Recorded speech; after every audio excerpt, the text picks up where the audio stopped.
Hello friends, welcome back to my channel. मैं स्नेहा। आज देखिए मैं आपसे कुछ परमानेंट प्लांट के बारे में बात कर रही हूँ। इनकी केयर के बारे में बात करूँगी, तो वीडियो पूरी एंड तक देखिएगा। अच्छी लगे तो लाइक शेयर भी कीजिएगा। मेरे चैनल पर न्यू हो तो सब्सक्राइब भी कर लीजिएगा और प्लीज़ बेल आइकन को ज़रूर प्रेस करिएगा ताकि आपको मेरे हर आने वाली वीडियो की नोटिफिकेशन मिलती रहे। यहाँ पर देखिए मेरे कुछ परमानेंट प्लांट है जो बहुत अच्छी तरह से ग्रोथ भी उनमें स्टार्ट हो चुकी है, साथ में फ्लावरिंग भी हो रही है। ये हिबिस्कस हैं जो बहुत अच्छी ब्लूमिंग कर रहे हैं। ये देखिए, ये है जेट्रोफा का प्लांट। पीछे और हिबिस्कस है, नाग चंपा अलमंडा है। ये पंचमुखी हिबिस्कस है। इधर टिकोमा है। इधर देखिए मोगरा में भी बर्ड्स आनी शुरू हो गई, जबकि अभी तक मैंने इनको प्रोनिंग के बाद कोई फर्टिलाइज़र वगैरह नहीं दिया था। सब में कलियाँ आनी शुरू हो गई हैं। ये एक मेरा मिनेचर हिबिस्कस है। एक हिबिस्कस है जो इसकी बस ग्रोथ नहीं होती है, पता नहीं एक रीज़न क्या हो गया। मैंने इसको 2 बार रिपोर्ट भी किया हुआ है, मतलब 3-4 साल से प्लांट मेरे गार्डन में है और कभी कभी मन लगता है अब इसको मैं उखाड़ के फेंक दूँ, लेकिन ये मुझे बहुत ज़्यादा पसंद था। ये हिबिस्कस फ्लावरिंग होती रहती है इसमें, ऐसा नहीं। देखिए नीचे भी कलियाँ आई हैं, ऊपर भी फूल खिलते रहते, फूल टाइम टू टाइम इसमें खिलते रहते, 2-4 फूल रोज़ ही खिलते हैं। लेकिन इसकी जो पत्तियों की ग्रोथ है वो नहीं आ रही। पूरे ब्रांचेस इसकी पता नहीं क्यों ऐसे हो गई हैं कि ग्रोथ नहीं कर रहा। और ये एक देसी हिबिस्कस है जो कि मैंने यहाँ से पूरा कट कर दिया था, बहुत मोटी सी ब्रांच। तो ये देखिए नीचे से नई नई शूट्स निकल कर के आ रही हैं।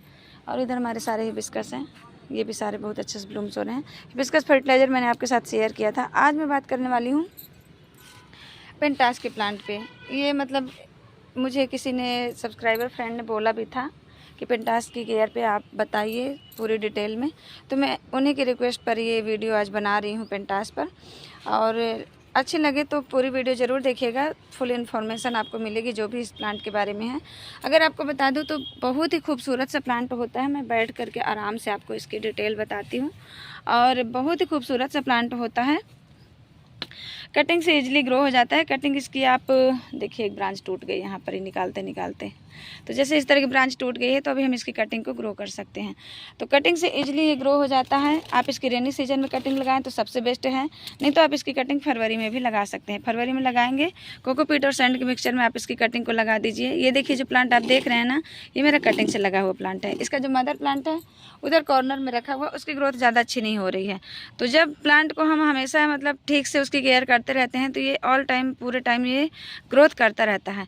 थोड़ा सा भी ध्यान इनसे हट जाता है ना, वैसे तो इतने हार्डी प्लांट होते हैं कि बहुत ज़्यादा केयर की ज़रूरत भी नहीं पड़ती। लेकिन मैं क्या करती हूँ, इतने सारे प्लांट होते हैं तो सब प्लांट की बराबर से केयर नहीं हो पाती कि टाइम टू टाइम हर टाइम मैं इनमें फर्टिलाइज़र या सब चीज़ें अप्लाई करती रहूँ, तो थोड़ी सी मिस्टेक मुझसे हो जाती है, जिसका रीज़न फिर प्लांट पे असर दिखने लगता है। माइक्रो न्यूट्रिएंट्स की कमी हो जाती है, मतलब न्यूट्रिएंट्स की कमी हो जाती है, जिसकी वजह से प्लांट हमारे पत्तियाँ पीली हो जाएंगी, पत्तियाँ छोटी छोटी हो जाएंगी। आपको मैं दिखा देती हूँ प्लांट की कंडीशन कैसी हो जाती है अगर हम थोड़ा सा उस पर ध्यान नहीं देते हैं तो। अभी देखिए एडेनियम रिपोर्ट की है, पानी नहीं दिया है। ये देखिए, अगर हम ज़्यादा केयर अच्छे से नहीं करते हैं तो प्लांट की कंडीशन थोड़ी सी इस तरह की हो जाती है। ये पत्तियां देखिए छोटी छोटी हो गई, मतलब न्यू ग्रोथ इसमें उतनी ज़्यादा अच्छी निकल करके नहीं आ रही। काफ़ी टाइम से मैंने इसको फर्टिलाइज भी नहीं किया है और आज देखती हूँ इसमें भी थोड़ा सा फर्टिलाइजर दे दूँगी। और 2-3-4 साल का प्लांट हो जाता है ना तो थोड़ी सी प्रॉब्लम होती ही है। कोई भी पुराना प्लांट होगा तो फिर वो थोड़ा सा मतलब ना उतनी अच्छी ग्रोथ नहीं करता जितने न्यू प्लांट करते हैं। तो टाइम टू टाइम आप इनकी कटिंग से अगर प्लांट ग्रो करते रहेंगे तो आपके गार्डन में नए नए प्लांट बनते रहेंगे और आपको कभी भी प्लांट की खरीदने की ज़रूरत नहीं पड़ेगी। इसी की कटिंग से मैंने 2 प्लांट वहाँ पे देखिए तैयार किए हैं जो आप काफ़ी अच्छे हेल्दी हैं। अगर उस प्लांट को कुछ हो भी जाता है, ख़राब भी हो जाता है, तो मुझे कोई अफसोस नहीं होगा क्योंकि मैंने उसके 2 प्लांट ये ऑलरेडी तैयार करके रखे हुए हैं। तो एक परमानेंट फ्लावरिंग प्लांट है जो कि साल के 12 महीने फूल देता है। इसके फ्लावर कभी ख़त्म नहीं होते, मतलब ख़त्म होने से मतलब है कि इसके फ्लावर ऑल टाइम आते ही रहते हैं। गर्मी ठंडी बरसात हर टाइम इसमें फूल आते हैं और इसी तरह से आते हैं। जैसे आप देख रहे हैं क्वांटिटी ने फूलों की, ऐसे बंचेस में ऐसे पूरा भर भर के। ये देखिए कलर इनमें बहुत खूबसूरत होते हैं। अगर आप इनके 5-6 कलर लगा लीजिए तो आपके गार्डन में दूसरे प्लांट को लगाने की ज़रूरत नहीं पड़ेगी। अब इसका जो बेस्ट मतलब ये टॉपिक है हमारा, ये पिंचिंग। ये पिंचिंग हमको करते रहनी है। जब भी फ्लावर ख़त्म हो जाए सबसे पहले इसके फूल हटाने हैं, सूखे हुए फूल जितने ज़्यादा आप इनके हटाएंगे उतनी ज़्यादा यहाँ साइड से ब्रांच निकलेगी और उतना ही ज़्यादा प्लांट आपका घना होगा। जितनी ज़्यादा पिंचिंग आप इसकी करेंगे उतना ज़्यादा इसमें ब्रांचेस निकल करके आएंगी। तो ये देखिए जितने भी इस तरह से हैं ये कट करके आप हटा दीजिए। टाइम टू टाइम इनको हटाते रहिए, जितने भी फूल सूख गए हैं सबको हटाते रहिए, तो आपका प्लांट काफ़ी ज़्यादा घना होगा। पानी की बात करें तो मिट्टी इसको मॉइस्ट पसंद है, बहुत ज़्यादा मतलब ऐसे एकदम पानी भरा नहीं रहना चाहिए, लेकिन मिट्टी में नमी बनी रहनी चाहिए, बिल्कुल मिट्टी सूखनी नहीं चाहिए, नहीं नीचे से पत्तियाँ ये बहुत जल्दी येलो करता है। अब देखिए प्लास्टिक के गमले में लगा है, थोड़े से नीचे टच है मिट्टी, इसलिए इसकी पत्तियाँ नीचे ख़राब हैं, नहीं तो इसकी पत्तियाँ जल्दी पीली नहीं होती हैं। लेकिन जो सीमेंट के इस गमले की मिट्टी भी देखिए अभी पूरी तरह से ड्राई है, तो इसकी पत्तियाँ देखिए कितनी सारी नीचे पीली हो गई हैं। अब इस तरह की पत्तियों को हमको प्लांट से निकाल करके हटा देना है, ताकि इसमें अच्छी एरेशन भी हो सके और कोई फंगस ना लगे। कभी कभी इस प्लांट में फंगस भी लग जाता है, जिसकी वजह से प्लांट हमारा ख़राब हो जाता है। तो फंगस के लिए आप फंगिसाइड पाउडर का स्प्रे भी बीच बीच में कर सकते हैं। और इस तरह से ये जो ख़राब पत्तियां हैं ना, सूखी सड़ी हुई पत्तियां हैं, उनको आप प्लांट से हमेशा निकालते रहिए, तो आपके प्लांट में कभी फंगस लगने के चांस नहीं आएंगे। नहीं तो ये नीचे से टच होकर के, और मिट्टी को इस तरह से बिल्कुल इतना ड्राई मत होने दीजिए। नीचे नमी है, लेकिन ऊपर का जो टॉप लेयर है इसका सूख चुका है, इसलिए इसकी पत्तियाँ इतनी ज़्यादा ड्राई हो गई हैं। तो ये गलती आप मत कीजिए, मेरे इससे लगभग रोज़ ही हो जाती है। मैं आप लोगों को तो बता रही हूँ, लेकिन मुझसे खुद हो जाता है ये चीज़, मैं लेट हो जाती हूँ। जब भी यहाँ पानी डालने आती हूँ ना, मेरा सबसे बड़ा यही समस्या है मेरी, कि मैं पानी डालने जब भी आती हूँ तो नीचे जो लोग रेंट पे रहते हैं वो लोग नीचे का नल चालू रखते हैं, और नीचे नल चालू होता है ना तो ऊपर पानी नहीं आता है। तो सारे काम धाम छोड़ के जब मैं आती हूँ और फिर पानी मुझे यहाँ ऊपर नहीं मिलता है, तो मैं वापस चली जाती हूँ। उसी चक्कर में फिर लेट हो जाता है। फिर या तो मैं दोपहर में पानी देती हूँ, या तो फिर शाम को देती हूँ, या तो फिर कभी कभी तो मन इतना वो हो जाता है कि दूसरे दिन पानी देती हूँ। उसी चक्कर में मेरे गार्डन में इस टाइम पे काफ़ी ज़्यादा मतलब पिटूनिया पे भी असर हुआ और बाकी के प्लांट पे भी हुआ। इसमें देखिए एक डॉग फ्लावर अपने आप ग्रो हो गया है, एक एक्जोलिस का प्लांट ग्रो हुआ है। ये बहुत सारे मेरे गार्डन में ग्रो हो रहा है और इसके फूल भी बहुत ज़्यादा सुंदर आते हैं। वैसे तो ये एक वीड है, लेकिन इसमें बहुत सुंदर फूल आते हैं। तो ये जो बड़ी पत्तियों वाला है, इसको मैंने रहने दिया है, काफ़ी सुंदर से इसका फूल खिला हुआ था मेरे गार्डन में। और जो छोटे छोटे वाले होते हैं जिनमें येलो कलर के फूल आते हैं, उनको मैंने काफ़ी सारे हटा दिए, क्योंकि वो बहुत ज़्यादा मेरे गार्डन में हो गया। अब हम बात कर लेते हैं इसकी फर्टिलाइज़र की।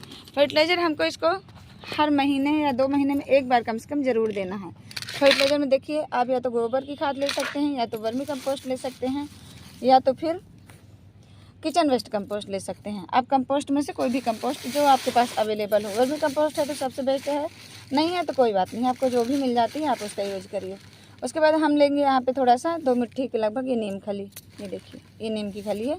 थोड़ा सा मैंने यहाँ पे ऑर्गेनिक DAP डाला हुआ है, और थोड़ा सा लेंगे यहाँ पे हम बोन मिल, क्योंकि इसको फास्फोरस भी पसंद है इस प्लांट को, तो हम थोड़ी सी बोन मिल भी इसमें ऐड कर लेंगे। ये देखिए ये बोन मिल हमने मिला ली।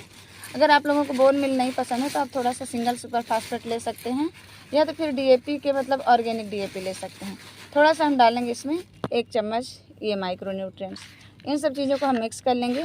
एक फर्टिलाइज़र मैं आपको और दिखाती हूँ, मैंने खुद घर पर तैयार किया हुआ है, वो है एसिडिक फर्टिलाइज़र। काफ़ी अच्छा, मतलब मैंने लगभग 50 नींबू अपने गाँव से मैं लेकर के आई थी UP से, तो वो ख़राब हो गए। मैं ले करके आई थी कि अचार बनाऊंगी या कुछ भी बनाऊंगी, सारे ख़राब हो गए। फिर मैंने क्या किया, मिट्टी में मिक्स करके वो सारे 50 नींबुओं को मैंने इसमें मिला करके रख दिया। अब देखिए नींबू के प्लांट, यहाँ पर इतने सारे नींबू के प्लांट ग्रो हुए हैं, और इसका नींबू का साइज़ जो होता है ना संतरे के जैसा, मतलब ये संतरे का ही प्लांट उन्होंने लगाया था। ये मेरी भाभी के घर में ये प्लांट लगा हुआ था, संतरे का ही प्लांट लगाया था, लेकिन वो नींबू की तरह खट्टा हो गया है। साइज़ संतरे जैसा होता है, कलर संतरे जैसा होता है, लेकिन इसका जो खट्टापन है ना वो नींबू जैसा होता है।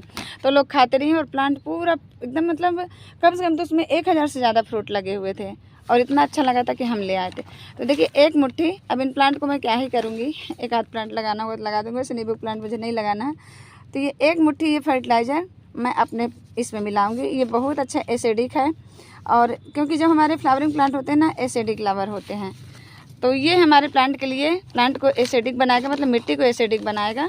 तो इसलिए मैं ये 1-2 मुट्ठी इसको भी मिला रही हूँ। ये देखिए ये प्लांट छोटे छोटे नींबू के प्लांट, मैं इनको हटा दूँगी, मैं इनको करूँगी ही क्या, तो ग्रो नहीं करना है। मैं ज़्यादा कांटे वाले प्लांट मुझे पसंद भी नहीं है, और फिर ये फ्रूटिंग मतलब भी नहीं है इसका कोई, इतना खट्टा है ये नींबू जो भी है, मतलब कि संतरा या नींबू। तो ये देखिए इस तरह से हमने मिक्स कर लिया ये फर्टिलाइज़र। हर महीने अगर आप नहीं दे सकते, मैं खुद नहीं देती हूँ तो मैं आपको नहीं बोलूँगी आप हर महीने दीजिए, लेकिन 2-3 महीने में एक बार आप इस तरह की खाद बना करके थोड़ी सी मिट्टी हटा करके, क्योंकि प्लांट हमारा जो ये भरा होता है ना बिल्कुल, गमले में जगह नहीं होती है बिल्कुल भी। ये देखिए गमला पूरा भरा हुआ है, तो मैं क्या करूँगी थोड़ा सा मिट्टी हटा करके, ये देखिए चाहे तो इस मिट्टी को भी आप इसी में मिक्स कर सकते हैं, क्योंकि इसमें मुझे लगता है कुछ मिक्स है खाद वगैरह।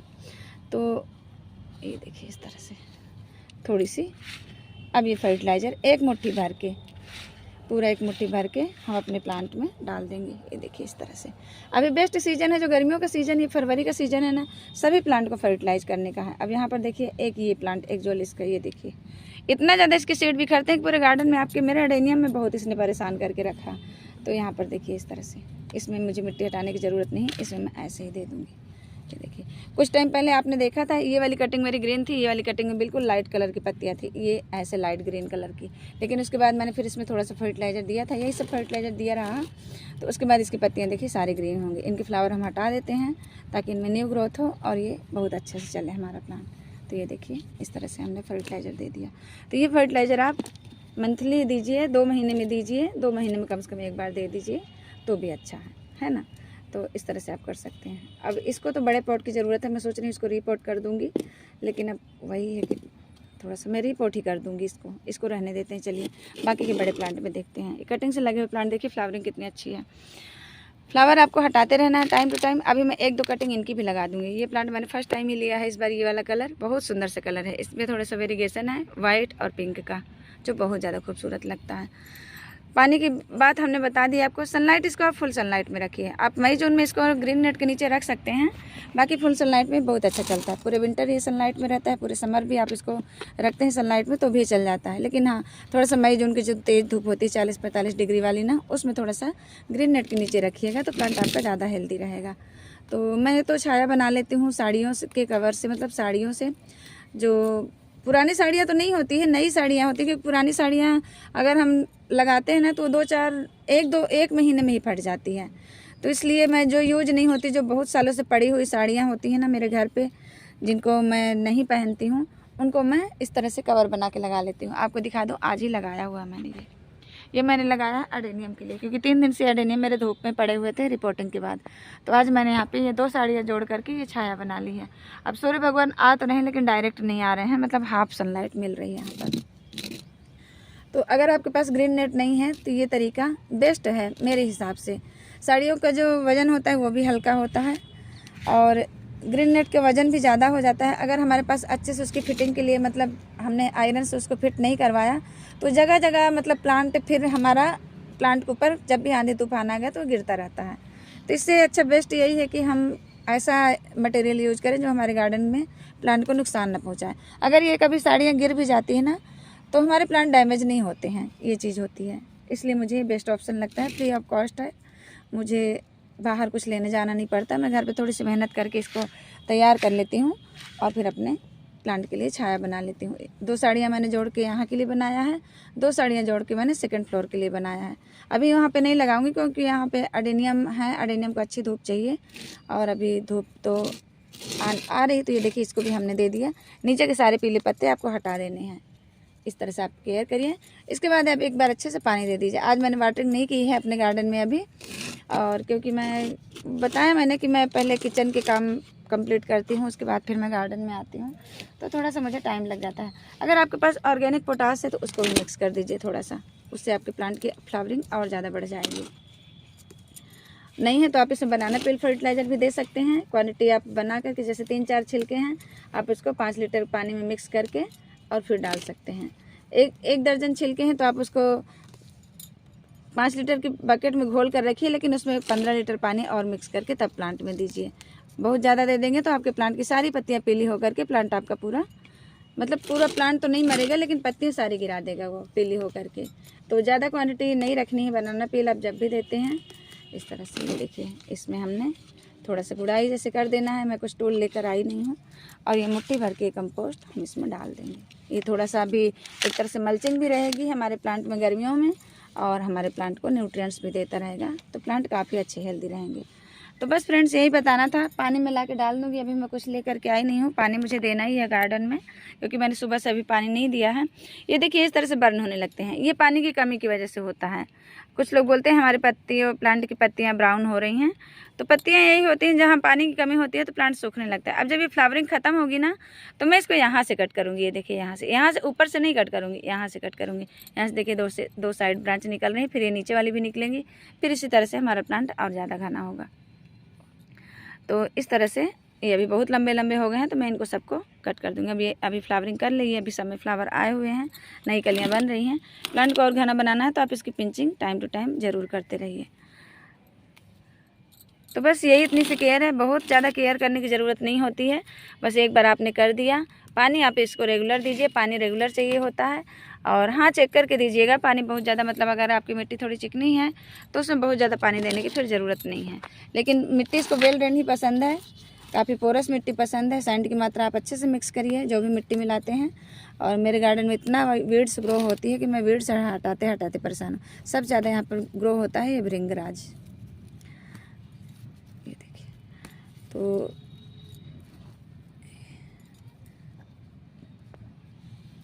तो बस फ्रेंड्स, आज के लिए इतना ही। मिलते हैं नेक्स्ट वीडियो में नेक्स्ट टॉपिक के साथ। तब तक के लिए बाय।